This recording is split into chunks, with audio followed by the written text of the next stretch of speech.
मैं सुभाष सिंह कुशवाहा आप सभी मित्रों को नमस्कार, आदाब, सलाम, नमो बुधाय, जय भीम। आज का जो विषय है बिहार पंचायत राज अधिनियम 2006 की धारा 51 शिक्षा समिति, पंचायत समिति के अंदर जो 7 अस्थायी समिति है उसमें शिक्षा समिति के अधिकार पर आज हम लोग चर्चा करेंगे।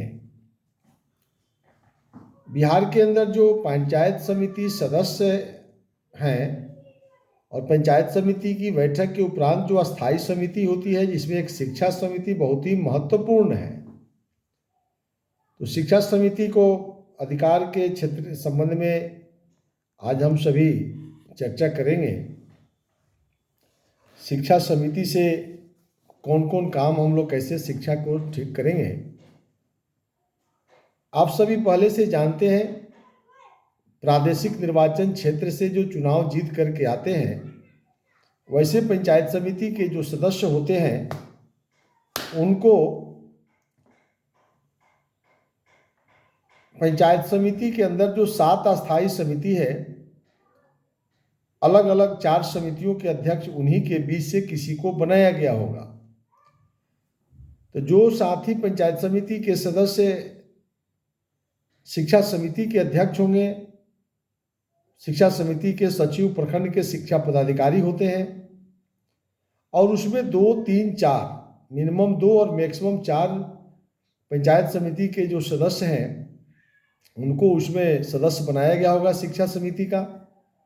और 2 शिक्षा प्रेमी यानी आम लोगों के बीच से जो चुनाव जीत करके नहीं आते हैं उन लोगों के बीच से जो बुद्धिजीवी वर्ग के लोग हैं उनमें से 2 व्यक्तियों को शिक्षा समिति में सदस्य बनाने का नियम है। तो आप निश्चित रूप से 2 शिक्षा के क्षेत्र में काम करने वाले सेवानिवृत्त पदाधिकारी हो या जानकार लोग हों उनमें से 2 लोगों को आप मेंबर बनाए होंगे, यानी अध्यक्ष सहित 4 पंचायत समिति के सदस्य और 2 लोकहित व्यक्तियों के बीच से यानी कुल अध्यक्ष सहित 7 लोगों की यह कमेटी है।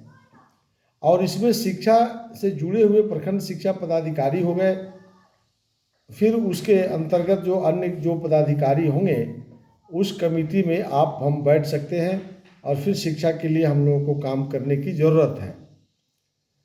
तो बिहार के अंदर जो शिक्षा व्यवस्था में बिहार के मुखिया माननीय नीतीश कुमार जी जिस रफ्तार से विकास कर रहे हैं, शिक्षा को सुधार की दिशा में राज्य की सरकार निश्चित रूप से मजबूती से काम कर रही है। उसको और मजबूत करने के लिए पंचायत सरकार की अहम भूमिका है। तो पंचायत समिति का जो भूमिका है आप देखेंगे शिक्षा समिति में कह रहा है कि प्राथमिक शिक्षा को ठीक करने की जवाबदेही पंचायत समिति की अस्थायी समिति जो है शिक्षा समिति को देखना है। तब प्राथमिक विद्यालय कैसे ठीक होगा? तो जो प्रखंड लेवल पर शिक्षा समिति है इस कमेटी की जब बैठक होगी तो इस कमेटी को पंचायतों के अंदर भ्रमण करना और फिर वहाँ से प्रधानाध्यापक के साथ ज़रूरत के हिसाब से आप बैठक कर सकते हैं। या प्रत्येक माह शिक्षक संघ माने गुरु गोष्ठी होती है उसमें जो शिक्षा समिति के अध्यक्ष होते हैं उनको जाना चाहिए और अपने हिसाब से सभी प्रधानाध्यापक के प्राथमिक विद्यालय के जो होते हैं और मध्य विद्यालय के जो प्रधानाध्यापक होते हैं आप अपनी बातों को रख सकते हैं। आप शिक्षा व्यवस्था को कैसे ठीक करना चाहते हैं आप बारीकी से अपने बात को रख सकते हैं। क्या क्या रख सकते हैं इसकी जो है अब आप देखेंगे कि प्रत्येक प्राथमिक विद्यालय और मध्य विद्यालय जिस वार्ड में है वहाँ के वार्ड के सदस्य उस विद्यालय के अध्यक्ष होते हैं और वहाँ एक शिक्षा समिति है। उनको माह के हर महीना के चौथा शनिवार को विद्यालय शिक्षा समिति की बैठक करने का सरकार ने प्रावधान किया है। तो हर माह बैठक होती है कि नहीं। फिर विद्यालय के अंदर आप देखेंगे कि वहाँ पर जो है बाल संसद की बैठक होती है, मीना मंच की मिडिल स्कूल में व्यवस्था किया गया है। तो नियमित बाल संसद की बैठक होना, नियमित मीना मंच की बैठक होना, फिर पाठिका के हिसाब से पठन पाठन हो रहा है कि नहीं। फिर जो है दूसरी ये है कि प्रत्येक शनिवार को प्राथमिक विद्यालय और मध्य विद्यालय में जो बच्चे पढ़ते हैं उस बच्चे के अभिभावकों का गोष्ठी होना है। यानी प्रत्येक शनिवार को अभिभावक गोष्ठी आपके प्राथमिक विद्यालय और मध्य विद्यालय में करना है। तो हर सप्ताह जब प्रत्येक शनिवार को बैठेंगे तो उसमें आप शिक्षक के प्रति जो अभिभावकों को अपनी बात कहनी होगी कि आपके बच्चे को टास्क नहीं मिलता है, होमवर्क देने शिक्षक लोग नहीं देते हैं जो क्लास टीचर हैं, घर पर बच्चे खेलते कूदते हैं तो होमवर्क मिलना चाहिए, पठन पाठन की प्रक्रिया समझना चाहिए, विद्यालय की भवन की स्थिति समझना चाहिए। और फिर शिक्षकों को अभिभावकों से भी सवाल करने का है कि आपके बच्चे उपस्थित नहीं होते हैं, किसके बच्चे रेगुलर नहीं हैं। यानी पाठिका उपस्थिति व्यवस्था, शांति बहाल करना, शिक्षा का माहौल बनाना, ये निश्चित रूप से जो सरकार ने प्रावधान किया है कि प्रत्येक शनिवार को शिक्षक और अभिभावक आपस में बैठेंगे और अगले 7 दिन क्या पढ़ाना है और कौन सी कमी रह गई उसको दूर करना। फिर अगले 7वें शनिवार को फिर 7वें दिन बैठना है। फिर पिछला बैठक में जो प्रस्ताव लिए थे आगे आप क्या कर रहे हैं उसको देखिए, फिर आगे जो सुधार की बात है उसमें प्रस्ताव लीजिए। फिर 7वें दिन फिर शनिवार आ जाएगा, फिर पसीला समीक्षा कीजिए, आगे क्या करना है उस पर विचार कीजिए। इसी तरह से जो रूटीन वर्क बनाया गया है कि प्रत्येक 7वें रोज जो है शिक्षक और जो बच्चे के अभिभावक हैं उनकी बैठक होगी और विद्यालय को ठीक करने के लिए उस पर हमेशा तत्पर रहेंगे और निर्णय लेंगे। तो जो ग्राम पंचायत के सदस्य और ग्राम पंचायत के सदस्य हैं, जो विद्यालय के अध्यक्ष हैं, तो फिर ग्राम पंचायत के मुखिया उसके प्रति जागरूक है कि नहीं। अगर नहीं है तो यही पंचायत समिति के अंदर जो शिक्षा समिति है जब गाँवों के अंदर जाएगी तो ग्राम पंचायत कार्यालय का भ्रमण करना, ग्राम पंचायत मुखिया से संपर्क स्थापित करना, ग्राम पंचायत के सदस्य जो विद्यालय के अध्यक्ष हैं उस तमाम संचिका को विद्यालय में बैठ करके देखना कि विद्यालय अपने कार्यों को कर रही है कि नहीं, नियमित बैठक हो रही है कि नहीं, अभिभावक गोष्ठी हो रही है कि नहीं, बच्चों की पाठिका जो है हर शनिवार को अभिभावक और शिक्षकों के बीच में जो पाठिका तय होती है वह ठीक हो रही है कि नहीं। यानी जो शिक्षा समिति है पंचायत समिति का, वह विद्यालय का भ्रमण करे, ग्राम पंचायत कार्यालय का भ्रमण करे और आम लोगों के बीच में भी जन जागरूकता के लिए अभियान चलावे, क्योंकि प्राथमिक और मध्य विद्यालय के पठन पाठन बच्चों की उपस्थिति को ठीक किया जा सके। दूसरा है कि ड्रॉप आउट जो हो रहा है प्राथमिक विद्यालय और मध्य विद्यालय के अंदर, अब ड्रॉप आउट कई प्रकार का होता है। एक तो ड्रॉप आउट है जो आज तक विद्यालय में नामांकित नहीं है, तो वो करीब 1% बच्चे रह गए हैं जो विद्यालय में नामांकन नहीं है। दूसरा ड्रॉप आउट है कि बच्चे नामांकन हो गए और नामांकन करा लिए बच्चे सरकारी विद्यालय में, अब पढ़ते हैं प्राइवेट विद्यालय में। तो सरकारी विद्यालय में सिर्फ जो है शिक्षकों पर दबाव बना करके अपने बच्चों का अटेंडेंस बनवाते हैं और सरकारी विद्यालय में भी अटेंडेंस बनता है। तो इसके लिए तो हमने कहा था कि वार्ड सभा में इस प्रस्ताव को लाइए, वार्ड क्रियान्वयन और प्रबंधन समिति इस काम को करने की दायित्व है। तो फिर पंचायत समिति का जो शिक्षा समिति है, यह जब गाँवों में अपने कार्यक्षेत्र के अंतर्गत 10-20 वार्ड क्रियान्वयन और प्रबंधन समिति के साथ जब आप बैठक करेंगे, जरूरत के हिसाब से आप चाहे तो पूरे प्रखंड के वार्ड क्रियान्वयन प्रबंधन समिति के अध्यक्ष को बैठक बुलाइए, तब जाकर के जो है आप वहाँ विद्यालय में पठन पाठन की प्रक्रिया के तहत जो है प्राथमिक विद्यालय से बाहर वाले बच्चे और जो बच्चे नामांकन करा के दूसरे विद्यालय में प्राइवेट विद्यालय में पढ़ाते हैं उसको आप सर्वे करवा करके आप उस पर कार्रवाई कर सकते हैं। तीसरा ड्रॉप आउट जो है, बच्चे नामांकित हैं, बच्चे पढ़ने भी जा रहे हैं, लेकिन वह 10 बजे जाने के बजाय 12 बजे पहुंचते हैं और वहाँ जो पौष्टिक आहार मिलता है, जो बच्चों को खाने की विद्यालय की तरफ से जो भोजन खिलाया जाता है, वह सिर्फ खाने की प्रवृत्ति है कि गए और मध्याह्न भोजन में भाग लिए और फिर घर वापस आ गए। तो वैसे ड्रॉप आउट बहुत बड़े पैमाने पर यह ड्रॉप आउट है। इसको रोकने के लिए वार्ड क्रियान्वयन प्रबंधन समिति और विद्यालय शिक्षा समिति से ज़्यादा कारगर कोई नहीं होगा। तो उसके जन जागरूकता, उसको जागरूक करना, यह शिक्षा समिति का कर्तव्य है कि ज़्यादा से ज़्यादा गाँवों का भ्रमण करना और वार्ड क्रियान्वयन प्रबंधन समिति को जागरूक करना और फिर वार्ड सदस्य को कहना कि आप विद्यालय शिक्षा समिति की नियमित बैठक करिए और गांवों के लोगों को बताना कि आप अभिभावक गोष्ठी प्रत्येक शनिवार को विद्यालय में जाइए। अगर 500 बच्चे पढ़ते हैं तो 500 नहीं 50 लोग जाए, बंटवारा कर लें कि इतने से घर इतने घर इस शनिवार को जाएंगे, इतने लोग फलाने शनिवार को जाएंगे। अगर जो घर में अभिभावक है उनको समय नहीं है तो घर में महिलाएं हैं, जो महिलाएं घर में है, जीविका है, जीविका को भी लगाया गया है, उन महिलाओं को इसके प्रति जागरूक होना चाहिए और विद्यालय में प्रत्येक शनिवार को पहुंचना चाहिए, प्राथमिक विद्यालय और मध्य विद्यालय में। और जितनी बात हम आपके सामने रखे हैं उस पर प्रश्न करना चाहिए, पाठ्यक्रम ठीक करना चाहिए, विद्यालय में बच्चों की उपस्थिति ड्रॉप आउट को रोकना चाहिए। तीसरा चौथा ड्रॉप आउट जो है, आप क्लास जब दूसरे क्लास में बच्चे जब जाते हैं, आप देखेंगे कि अप्रैल आ रहा, अब अप्रैल के बाद जो सेशन बदलेगा, पहला क्लास में अगर 100 बच्चे हैं तो आप दूसरा क्लास में 50% सीजन होता है, 50% ड्रॉप आउट है। तो उसको कैसे रोकिएगा? तो उसको रोकने के लिए बड़े पैमाने पर वार्ड सदस्यों को जगाना पड़ेगा। तो प्रखंड के शिक्षा के जो अध्यक्ष हैं उनको ग्राम पंचायत के सदस्य यानी वार्ड के सदस्यों के साथ आप जरूरत पड़े तो आप निर्णय करिए और उस निर्णय से प्रखंड के सभी वार्ड सदस्यों को बुलाइए। सीधा शिक्षा समिति का आप अध्यक्ष है पंचायत समिति में, आप शिक्षा को ठीक करने के लिए, चूंकि विद्यालय का अध्यक्ष कौन है? वार्ड के सदस्य है। यह अगर कोई प्रश्न खड़ा करता है तो यह कोई किताब में नहीं लिखा रहेगा, यह विश्लेषण से ही समझ में आएगा। ये अंडरस्टूड है, कानून में है कि विद्यालय का अध्यक्ष कौन है? वार्ड के सदस्य हैं। आप किस चीज़ का पंचायत समिति कह रहा है? प्रखंड में शिक्षा समिति के आप अध्यक्ष हैं। तो शिक्षा को कह रहा है प्राथमिक विद्यालय और मध्य विद्यालय को ठीक करने की जवाबदेही, जन शिक्षा को ठीक करना, इसमें उसको भी जोड़ दीजिए।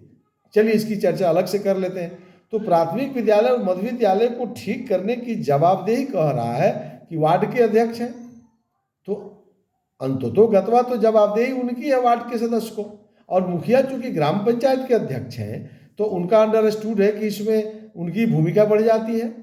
तो उनका पंचायत के अंदर अगर शिक्षा ठीक हो जाए तो ग्राम पंचायत के मुखिया का जो है प्रतिष्ठा बढ़ेगी। तो वार्ड सदस्य करेगा तो इसका जो है बेनिफिट जो है ग्राम पंचायत के मुखिया को मिलेगा, और ग्राम पंचायत अगर ठीक हो गया तो शिक्षा समिति के जो पंचायत समिति में अध्यक्ष होगा उसकी प्रतिष्ठा बढ़ेगी और राष्ट्र की प्रतिष्ठा बढ़ेगी, राज्य की प्रतिष्ठा बढ़ेगी।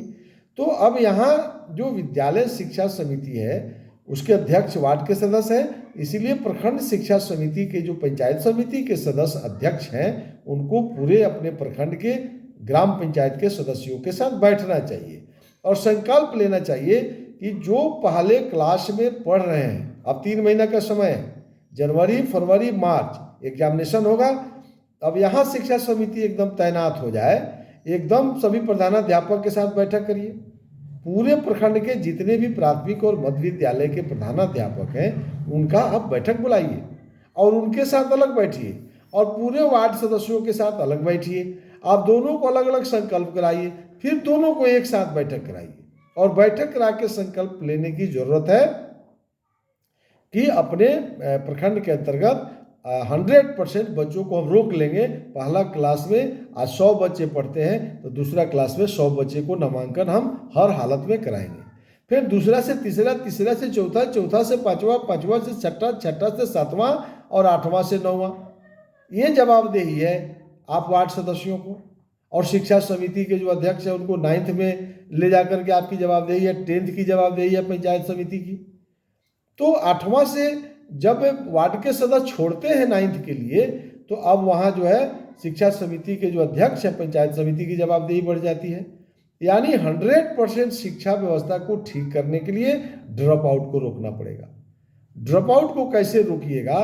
अलग अलग बैठक करके यह पंचायत समिति के सदस्यों की एक बड़ी जवाबदेही हो जाती है, जो शिक्षा समिति में अध्यक्ष हैं और शिक्षा समिति के 4 आदमी जो सीधे निर्वाचित पंचायत समिति के सदस्य जो सदस्य होते हैं, और फिर लोक हित से यानी आम जनता के बीच से जो 2 आदमी उसमें मेंबर बनाए गए होंगे, उन 2 आदमी को लेकर के 7 लोगों की एक बड़ी भूमिका हो जाती है।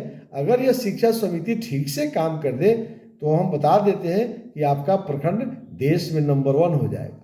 तो इस राज्य के अंदर जितने भी पंचायत समिति है उसके अंदर शिक्षा समिति के दायित्व किसी सदस्य को दिया गया होगा।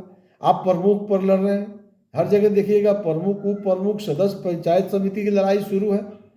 अब ये से चर्चा हो रहा है हटा देंगे बना देंगे, लेकिन मेरा यह कहना है, हमने इसके पहले उत्पादन समिति की चर्चा किया था, तो उत्पादन समिति के जो अध्यक्ष है उस कमेटी में लोग अपना बढ़िया काम करिए, शिक्षा समिति में जो लोग हैं वो आज अपना अच्छा काम करें। हम फिर इसके बाद का जो वीडियो बनाएंगे हम उसमें आपको बताएंगे लोक स्वास्थ्य परिवार कल्याण और राष्ट्रीय स्वच्छता समिति की क्या जवाबदेही है, उसकी क्या भूमिका है। तो फिर उसके अंदर जो अध्यक्ष होंगे वो अपना कार्य अपना विभाग को करें। जैसे राज्य सरकार में देखते होंगे कई मंत्रालय हैं, सभी मंत्री अपने अपने विभाग को फिट करने में लगे हैं, तो दूसरे विभाग में ताक झाक मत करिए। तो शिक्षा समिति के जो अध्यक्ष हैं और शिक्षा समिति के जो माननीय सदस्य हैं और जो लोकहित पद से 2 व्यक्ति का चयन किया गया है, ये तमाम लोगों को तो आप अपने दायित्वों को पूर्ति करने में न लगिएगा कि दूसरा को ढूंढिएगा, समुंदर मत ढूंढिए। अब कहाँ वीडियो क्या कर रहा है, सीओ क्या कर रहा है, तबाह है ब्लॉक में, आप मनरेगा खोज रहे हैं, 15वां वित्त योजना खोज रहे हैं। शिक्षा समिति को ठीक करने की जवाबदेही आपने ले लिया, अगर आपसे नहीं होता है तो इस्तीफा दे दीजिए कि कम से कम आपके नाम पर तो कलंक नहीं लगे।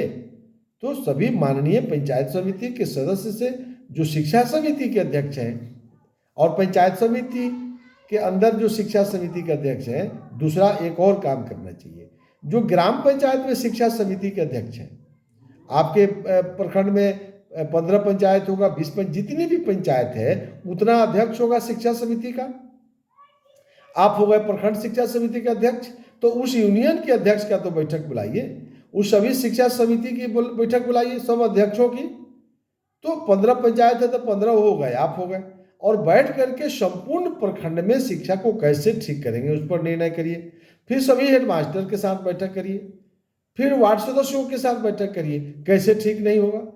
आप मन में भाव लाना पड़ेगा, मन को जगाना पड़ेगा कि हम जो चुनाव जीत करके आए, गांव की जनता से वादा करके आए, ये शिक्षा को ठीक करना पड़ेगा, क्योंकि ये जवाबदेही हमको पंचायत समिति ने दिया है।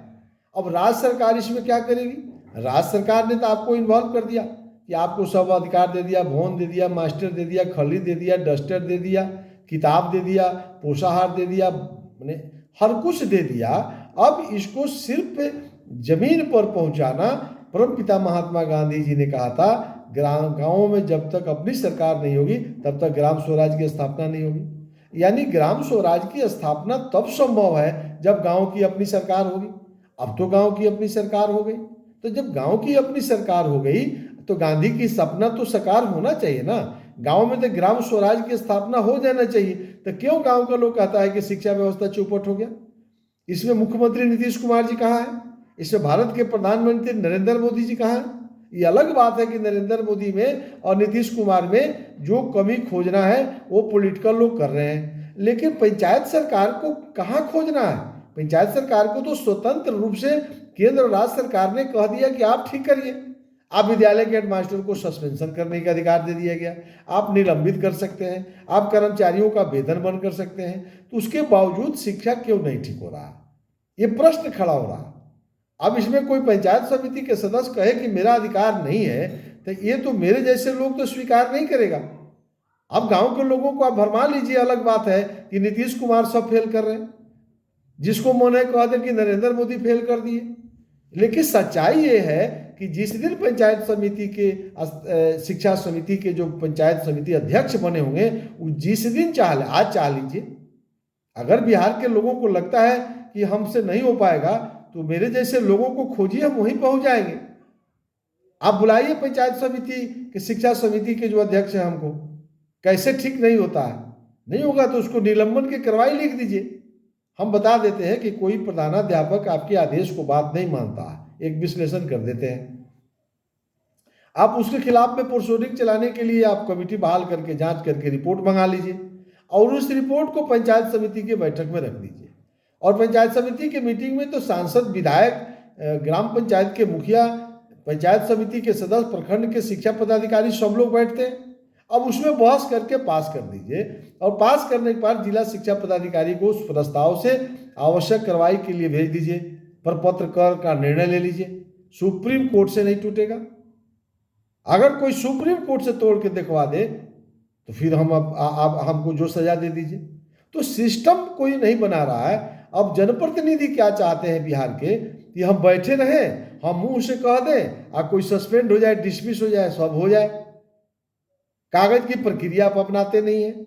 आप शिक्षा समिति के अध्यक्ष हैं, आप प्रखंड के शिक्षा पदाधिकारी, आपका सेक्रेटरी है, अध्यक्ष और सचिव के महत्व को नहीं समझते हैं। आप मनरेगा में व्यस्त हैं, आप 15वां वित्त योजना में व्यस्त हैं, आप प्रधानमंत्री आवास में व्यस्त हैं, आप अध्यक्ष है शिक्षा समिति के, आप खोज रहे हैं 15वां वित्त योजना, आप अध्यक्ष है उत्पादन समिति के, आप खोज रहे हैं सक्षम योजना, आप अध्यक्ष है लोक निर्माण समिति के, तो आपको कंस्ट्रक्शन देखना है कि आपको 15वां देखना। तो आप अपने मंत्रालय को ठीक नहीं कर रहे हैं, आप अपने विभाग को ठीक नहीं कर रहे हैं और दूसरे के विभाग में ताक झांक कर रहे हैं, तो कैसे व्यवस्था ठीक हो जाएगा? राज्य सरकार इसमें क्या करेगी और केंद्र सरकार इसमें क्या करेगी? हाँ, राज्य सरकार तो कर सकती है कि पंचायत समिति को भंग कर देगी। अब तो लोक प्रहरी बन गया है।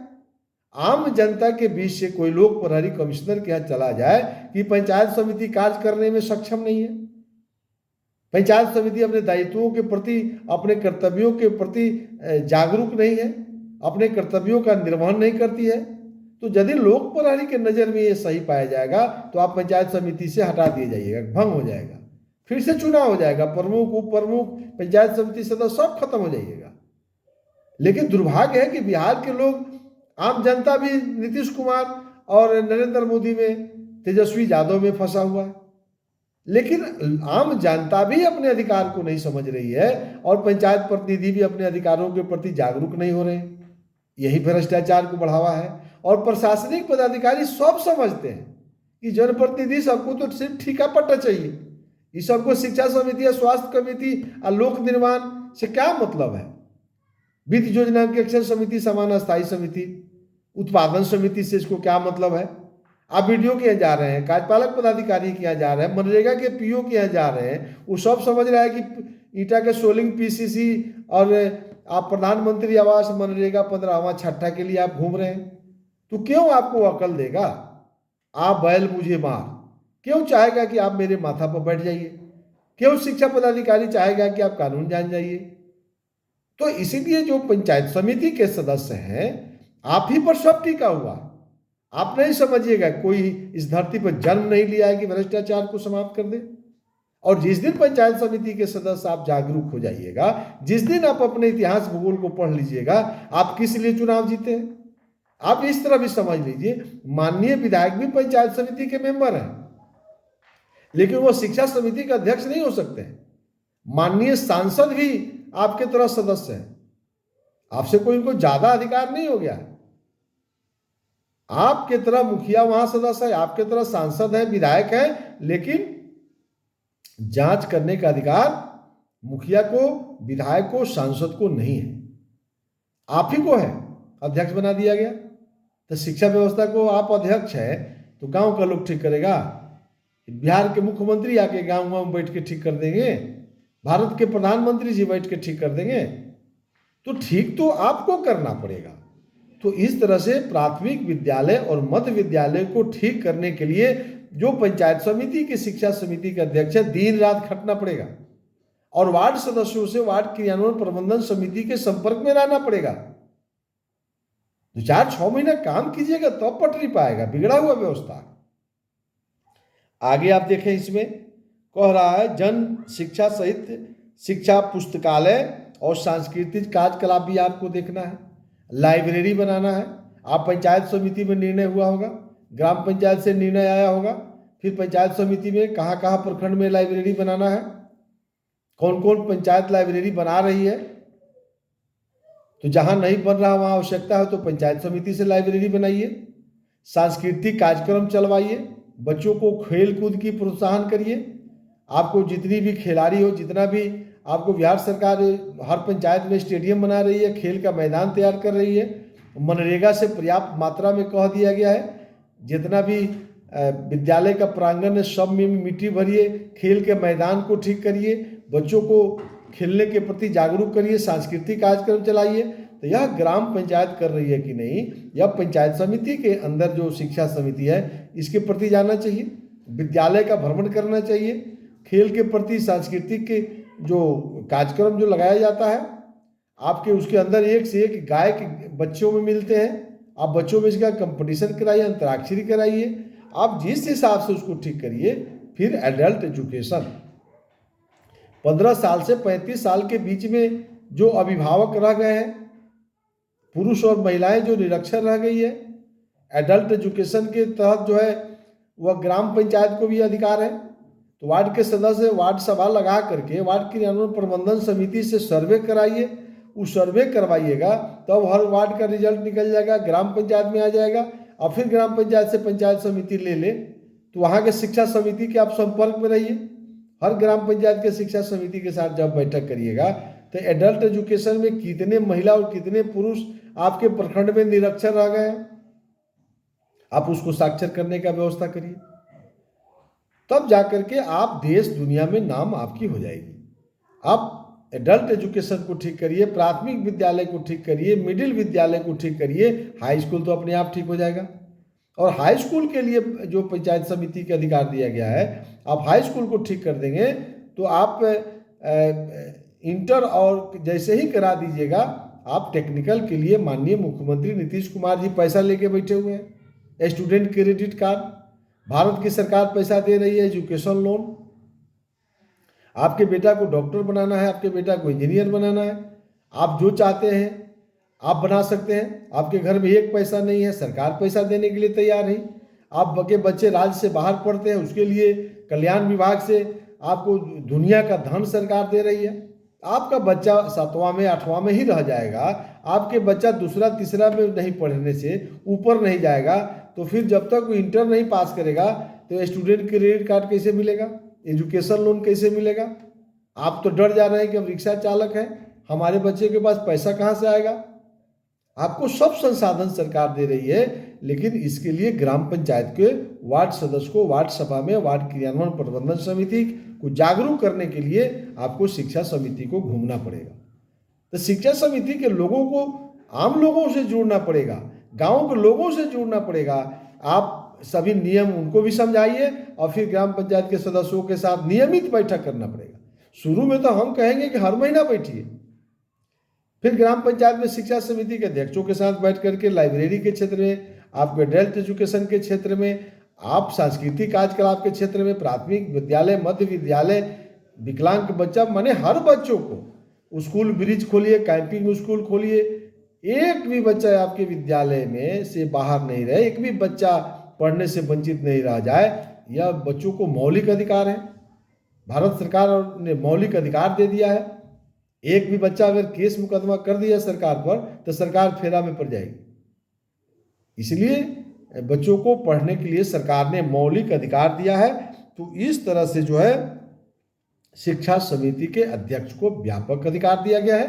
तो शिक्षा समिति के अध्यक्ष जो पंचायत समिति सदस्यों के बीच से पंचायत समिति में बने हैं, वो अपने अधिकार और कर्तव्य के प्रति जागरूक हो जाएं, और हुए भी हैं, आप कर भी रहे हैं, और मजबूती से इसको करने की जरूरत है। इसी आशा और विश्वास के साथ, एक आग्रह के साथ कि आपके बीच में मैं प्रतिदिन कोशिश करता हूं कि एक वीडियो पंचायत सरकार को जमीन तक पहुंचाने में गांव, गरीब, किसान, मजदूरों के बीच में सभी बुद्धिजीवी वर्ग को, सभी पढ़े लिखे नौजवानों को, सभी धर्म और जाति के लोगों को हम लोग का कर्तव्य बनता है कि पंचायत सरकार को जमीन तक पहुंचाने में हम सब की भूमिका हो। आपसे इस निवेदन के साथ कि यदि यूट्यूब चैनल से आप सब जुड़े हुए हो तो निश्चित रूप से निवेदन है कि अच्छा लगे तो एक सब्सक्राइब करके एक शेयर करें, कि ज़्यादा से ज़्यादा लोगों तक हम लोग इस वीडियो को पहुंचा सकें और जन जागरूकता को हम लोग सफल बना सकें, क्योंकि इसी से भला होना है, इसी से गांव, गरीब, किसान, मजदूरों का भलाई होना है, अन्यथा दूसरा कोई उपाय नहीं है। हम बार बार कहते हैं कि पंचायत सरकार ही एक ऐसी सरकार है जो गांधी की सपना ग्राम स्वराज की स्थापना कर सकती है। इसलिए आप सब्सक्राइब करें, शेयर करें। इसी विश्वास के साथ आप सबसे विदा लेते हुए नमस्कार।